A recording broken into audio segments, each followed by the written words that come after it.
Debemos tratar a los enfermos, no a las enfermedades. Felipe Calvo.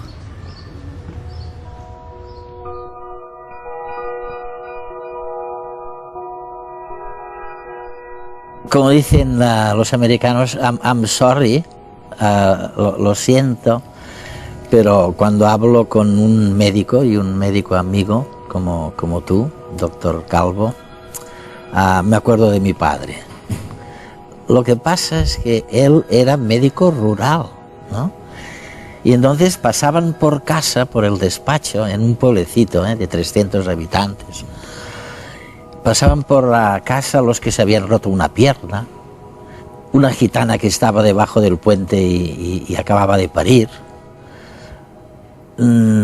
alguien que le dolía una muela, o sea, algo que ocurría solo una vez de vez en cuando, ¿no?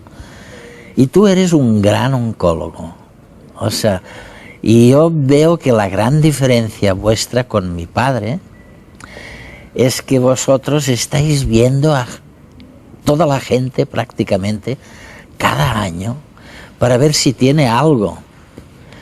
Y claro, la mayor parte del tiempo no tiene nada, ¿no?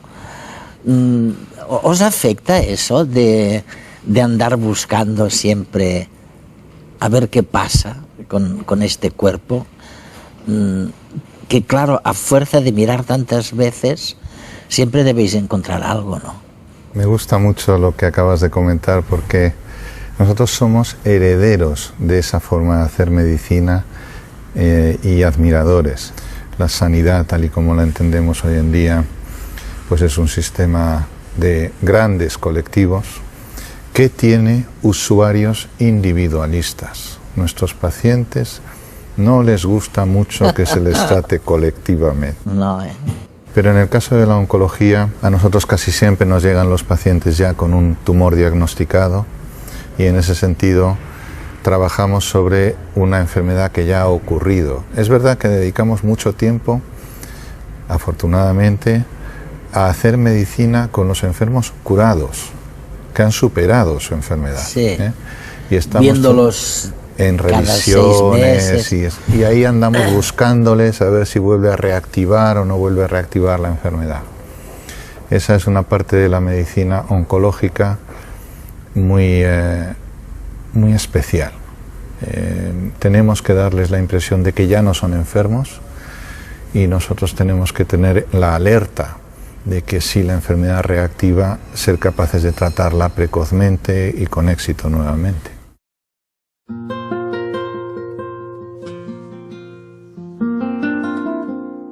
Ahora estoy iniciando ya estoy iniciando mi vida con normalidad, me encuentro mucho mejor. Hay secuelas, quedan un poco de secuelas, pues en el brazo.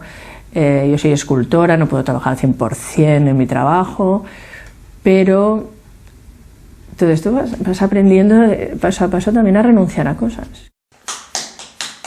Ya hacía más o menos un año que yo estaba notando un pequeño bulto, tenía como una intuición de que algo estaba ocurriendo, y ya un médico hizo una biopsia y salió. Mentalmente todo va muy deprisa, estás como muy asustado. Llegué a casa, estoy poniendo un poco nerviosa, me estoy acordando. Llegué a casa y pensé, no digas nada, de momento no digas nada. Y pasó esa noche sin decir nada porque pensé, si no, aquí no dormimos nadie. Y por la mañana se lo dije a mi marido. Mi hermano pasó por un mismo proceso y él me dijo al principio, lo peor de esta enfermedad es el miedo. Esto es lo peor, o sea, pero no en esta enfermedad, en todo. Que esto es lo que te puede decir tu cabeza, ¿no? Te puede volver loco, ¿no? Tú llegas al cáncer y el cáncer no duele, ¿vale? Tú estás muy bien. Lo que aquí realmente te afecta y te hace sentir mal son los tratamientos para curar ese cáncer. Es la quimio y la radio, ¿no? Entonces, y lo duro es que tú de repente no eres tú, ¿sabes? O sea, no eres tú porque físicamente empiezan a pasar, a ocurrir cosas, pues no te sientes bien. Lo que he aprendido y lo que quiero que no se me borre es que después no será mejor. No se trata de no querer morir, es que te vas a morir. Estés enfermo o no estés enfermo, o sea, está claro que te vas a morir. Entonces, tu meta no tiene que ser curarte tanto y sanar tanto para no morirte. Aprender a vivir. Y aprender a vivir, parte es esa, es no posponer todo el rato la felicidad para después. Y no hay un peligro, yo supongo que lo hay, en estar tan alerta como estáis vosotros y que nos sugerís a los pacientes pues revisiones muy periódicas para asegurarse de que no hay nada nuevo, pero los famosos TAC estos, las famosas tandas de radiación periódica para evitar cualquier mal posterior no constituyen en sí un agravio, una infamia casi, ¿no?, corporal. Yo en esto soy ambivalente. En el tiempo de riesgo, porque afortunadamente de los cánceres humanos sabemos mucho ahora, enseño a los médicos jóvenes a que hay que estar muy alertas. Cuando se supera el tiempo de riesgo, yo estoy convertido a ser muy laxo, sí. Devolver a esa persona a su médico de cabecera, a su médico de familia y dejarle en paz, porque ellos tienen también que ser capaces de vivir con normalidad su curación. Si estamos demasiado encima, estamos recordándoles continuamente que padecieron una enfermedad. Y las pruebas hoy en día están sobreactuadas. Las pruebas de diagnóstico, de seguimiento, muchas de ellas no son necesarias, no son imperativas hacerlas. Muchos pacientes, superado su tiempo de riesgo, tienen el mismo riesgo que una persona que va por la calle. Por lo tanto, no hay que hacer medicina de pruebas, hay que hacer medicina de seguimiento normal. Yo recuerdo, no sé qué país era, me parece que era Estados Unidos, en que se hizo una prueba debidamente sancionada por el cuerpo médico u oncológico. Se trataba de los cánceres de mama. Y entonces se decidió que en lugar de que las mujeres a partir de los 40 años fueran cada año a una revisión para asegurarse de que estaban bien, se quiso pasar a después de los 50 años y una vez cada 2 años. ¿Con qué idea? Bueno, con la idea a que te referías de evitar esta ansiedad, ¿no? Y fue un fracaso, o sea, hubo que volverse para atrás.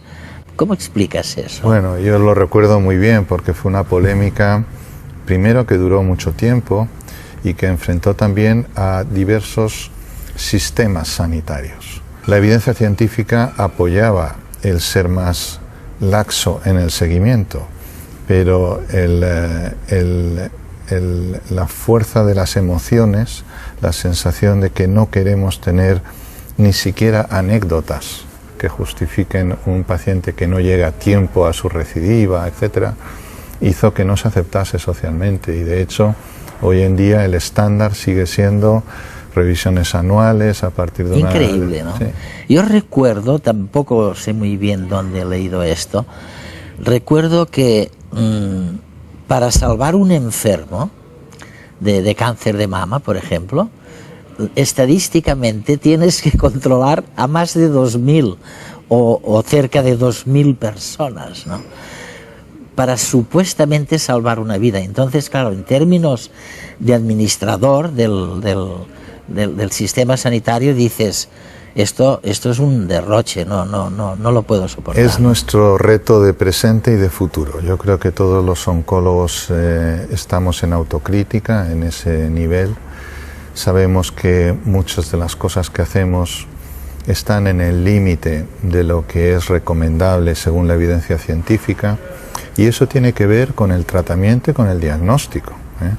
Nosotros en mucha enfermedad, en mucho cáncer curable, aceptamos el sobretratamiento, el tratar a muchas más personas que las que realmente lo necesiten, y en mucho seguimiento oncológico estamos en el sobrediagnóstico, utilizando muchos recursos que realmente no los necesitan. Por eso, a los gestores hay que convencerles que ya nos hemos dado cuenta y queremos reajustar la forma de hacer medicina, y eso en lo que nos va a ayudar más es a potenciar la medicina personalizada, la medicina individualizada, donde la propia enfermedad y el enfermo nos guíen a qué pruebas son necesarias en esta situación concreta, no de forma muy general, muy global, sino en cada individuo concreto llegar a definir su perfil de riesgo y sus formas de tratamiento y diagnóstico. Se calcula que cada año se diagnostican en el mundo unos 15 millones de nuevos casos de cáncer. Es la enfermedad más importante en los países occidentales y en España es ya la primera causa de muerte, por delante incluso de las enfermedades cardiovasculares. De hecho, se estima que 1 de cada 3 hombres y 1 de cada 4 mujeres padecerá algún tipo de cáncer. Manuel Hidalgo es uno de los mayores expertos en el mundo en oncología y, en concreto, en tumores digestivos. Dirige un proyecto de oncología clínica en el Centro Nacional de Investigaciones Oncológicas, una institución de referencia en ciencia básica en todo el mundo en el estudio de las causas del cáncer. En el 70% de los casos no sabemos por qué se produce. Sabemos que hay un 30% de casos que podemos atribuir a riesgo epidemiológico o a modalidades de vida: fumar, no comer bien, vida sedentaria, no hacer deporte, infecciones. Pero si controlases todo eso en un mundo perfecto, solo controlaríamos, pensamos, que un 30%. Porque hay una serie de factores que no son modificables. De ellos el más importante es la edad, porque el cáncer en el fondo es una enfermedad de los genes, y los genes viejos tienden a enfermar y a mutar con más frecuencia que los jóvenes, ¿no? En el CENIO tratan de desgranar cuáles son los ingredientes importantes para que se desarrollen células cancerígenas. El objetivo es identificar dianas terapéuticas. La mayor parte de los fármacos que hoy en día se están probando como nuevos tratamientos del cáncer y que están empezando a ser efectivos contra tumores intratables antes, como el cáncer de pulmón, el melanoma y quizá en el futuro también el cáncer de páncreas, vienen de la investigación básica, vienen de identificar cuáles son los talones de Aquiles del cáncer e intentar atacar a la célula tumoral. Hoy en día, entre un 50 y un 60% de los cánceres se curan. Para ello resulta esencial, por una parte, la prevención, llevar una vida sana y tratar de evitar los factores considerados de riesgo, como el tabaco, y por otra parte, el diagnóstico precoz. Sobre todo en la parte de diagnóstico del cáncer ha tenido mucha influencia desarrollos en el mundo de la física, de las ingenierías, sobre todo en el mundo de la imagen, que permiten ver tumores en estadios muy iniciales de su formación. Se sabe que una de las mejores maneras de erradicar el cáncer es poder detectarlo a tiempo y por cirugía extirparlo, ¿no? Pero también un avance tecnológico muy importante es la secuenciación del genoma humano y más recientemente la secuenciación del genoma del cáncer, que nos permite saber qué es lo que va mal en un cáncer, cuántos genes están alterados o cuáles son los genes importantes que están alterados. Esos genes y las mutaciones que acumulan son distintos en cada persona. De ahí que la medicina haya pasado de considerar grandes grupos de enfermos a diseñar tratamientos individualizados para cada paciente. Necesitamos tecnología que sea aplicable a la clínica, que sea rápida, que sea reproducible, que sea de un coste razonable. Y desarrollar fármacos contra dianas que van a ser muy poco frecuentes. En una sociedad cada vez más longeva, el objetivo, dicen los expertos, será, además de diagnosticar a tiempo el cáncer y aplicar tratamientos personalizados, prevenir la aparición de la enfermedad. De hecho, ya existe la tecnología capaz de identificar a los genes que confieren una determinada susceptibilidad a padecer esta dolencia. En Estados Unidos hay ya miles de personas que se hacen test genéticos para saber su susceptibilidad a padecer enfermedades, y entonces lo que están haciendo esas personas es hacer presión para que empresas farmacéuticas desarrollen fármacos para evitar que se produzca esa enfermedad. Es al revés, o sea, el fármaco va a ir no a tratar la enfermedad, sino a prevenir su aparición. Así pues, en unos años, la medicina preventiva analizará el riesgo innato que tenemos de desarrollar algún tumor en función de nuestros genes y lo cotejará con nuestra historia vital. Por ejemplo, si hemos consumido muchas grasas, hemos fumado o practicado deporte. Los médicos podrán recetarnos fármacos para corregir esos errores en nuestras células y evitar la enfermedad. Hay una cosa que es muy interesante en tu investigación, y en realidad eres el protagonista, creo yo, de haberlo sabido introducir en España, y es lo que llamáis radioterapia intraoperativa. Es decir, que cuando hacéis una incisión y estáis operando un cáncer de mama o de lo que sea, simultáneamente puedes administrar la radiación requerida para sanar definitivamente o curarse en salud, ¿no? ¿Por qué no está extendida esta práctica que en principio parece, parece una ventaja evidente, ¿no? No está más extendida porque tal y como se ejecuta actualmente, se realiza, tiene mucha complejidad hospitalaria.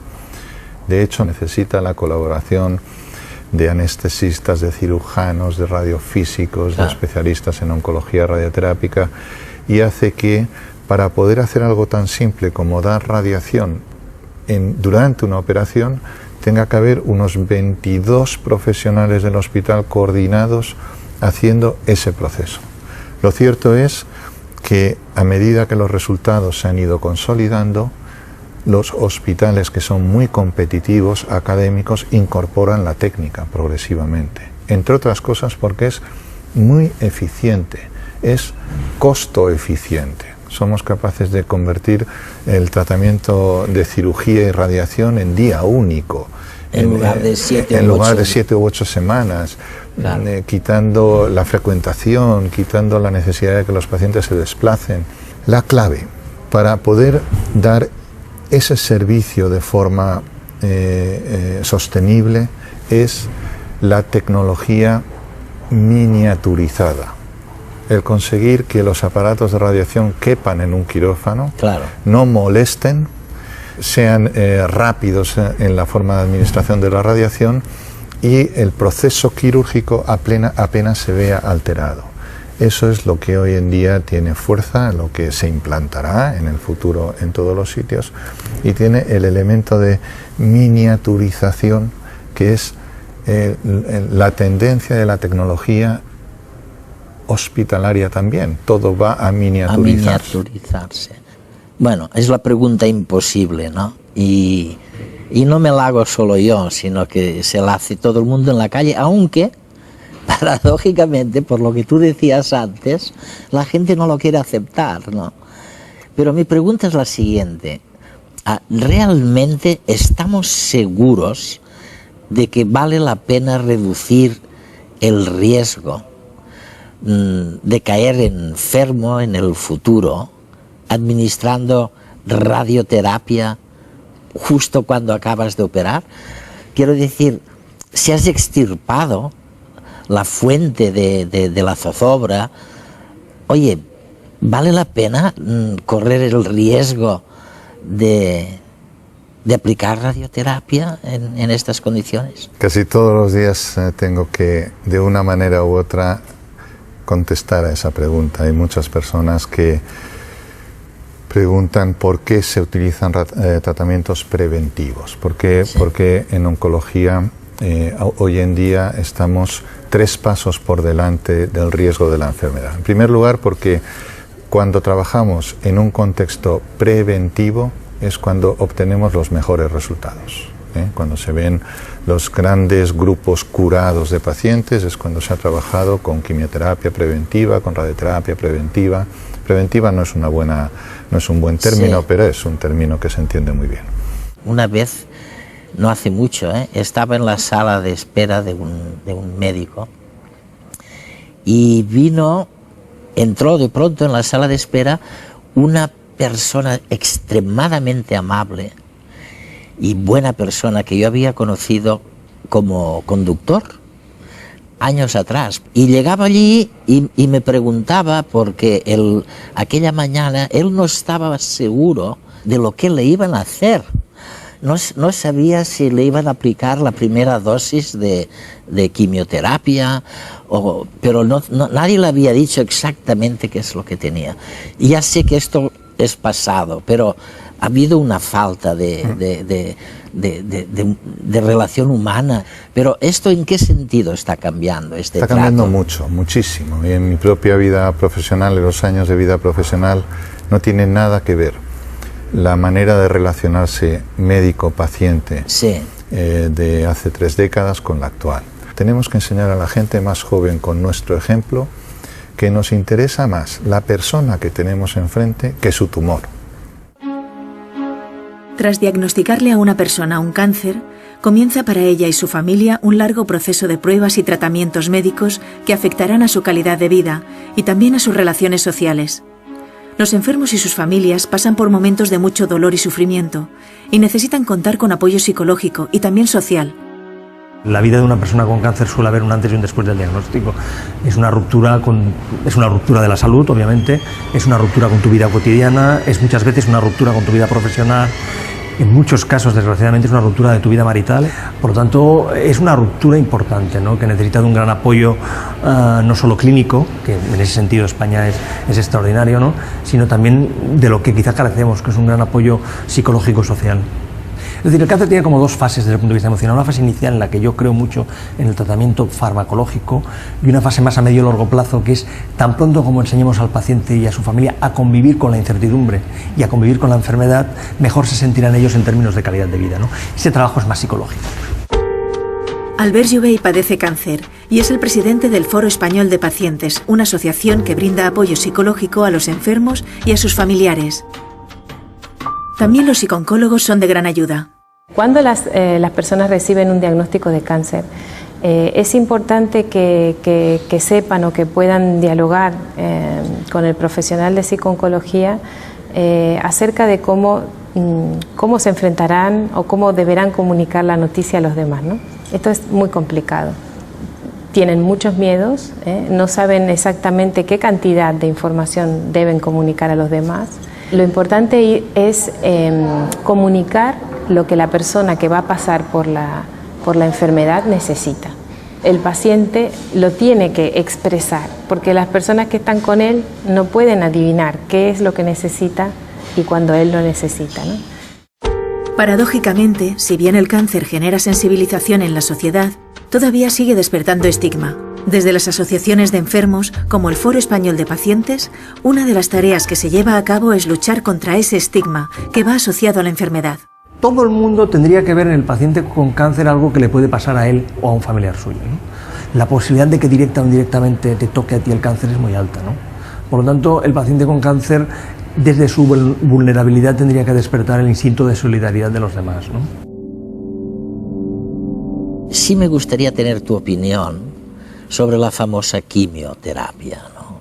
La hemos aplicado sin saber de verdad lo que iba a ocurrir, ¿no? No sabíamos ni el efecto que eso iba a tener sobre tal órgano, ni sabíamos realmente qué significaba el que destruyéramos aquellas células. Bueno, pero se ha progresado, ¿no? O sea, ¿en qué medidas no es una situación parecida en cuanto al desconocimiento del impacto a lo que era hace 10 años? La quimioterapia era un tratamiento muy necesario por la naturaleza que tiene el cáncer humano a ser enfermedad migrante, capaz de soltar células, contaminar la sangre, llegar a otros órganos y sistemas y recrecer en ellos, producir metástasis. La quimioterapia ha evolucionado mucho. Hoy en día con quimioterapia seguimos sobretratando muchos pacientes, tratando más de los que realmente lo necesitan, pero siempre en un contexto de muchos pacientes curados. Es decir, yo quiero ver también el vaso medio lleno, en el sentido de que siempre que sobretratamos estamos hablando de enfermedades que se curan mayoritariamente y por lo tanto hay un sentido para eso. Ahora, hay estigmas, hay subproductos del tratamiento que una vez efectuados están allí forever, ¿eh? O sea, el pelo que se cayó, la flacidez de lo que sea, el sistema digestivo que nunca queda como era, la visión que era... Es un gran comentario, porque durante años considerábamos que ese precio lo valía. Esto. Los efectos secundarios y las secuelas hay que minimizarlas. Sí. El enfermo curado tiene que estar curado con calidad, no con secuelas. En el caso de los fármacos, las secuelas tardías son inusuales, las hay. Hay cardiopatía, hay secuelas importantes. Pero normalmente los fármacos, una vez producen su efecto, el organismo se recupera. Pero en el caso de la gran cirugía, en el caso de la irradiación intensa, esos son secuelas que pueden ser muy penosas de vivir a largo plazo, y en ese sentido los oncólogos hoy en día somos sensibles a eso. Sabemos que tenemos que buscar curación con calidad, no solamente curación. No es un precio, no es una cosa a cualquier precio. Felipe, me encanta oírte y casi me dan ganas de ser un paciente tuyo. Muchas gracias. Muchas gracias a ti. Recuerdo que se tienen que controlar a más de 2.000 pacientes o cerca de 2.000 personas para supuestamente salvar una sola vida. Desde el punto de vista del gestor sanitario, esto es un exceso. La mayoría de los oncólogos están de acuerdo en que este es precisamente su reto de presente y de futuro. Están convencidos de que se ha llegado al límite de lo que es recomendable según la evidencia científica. Y eso tiene que ver con el tratamiento y con el diagnóstico. En muchas enfermedades, en muchos cánceres curables, los oncólogos aceptan el sobretratamiento porque eso es lo que reclama el individuo. El tratar a muchas personas más que las que realmente lo necesiten. Y en mucho seguimiento oncológico, en eso se está sobrediagnosticando. Por eso a los gestores hay que convencerles ahora de que los oncólogos quieren reajustar la forma de hacer medicina, y eso es en lo que nos va a ayudar la medicina personalizada, una medicina individualizada, donde la propia enfermedad y el enfermo sean los que guíen a pruebas que son necesarias cuando la situación concreta lo demanda.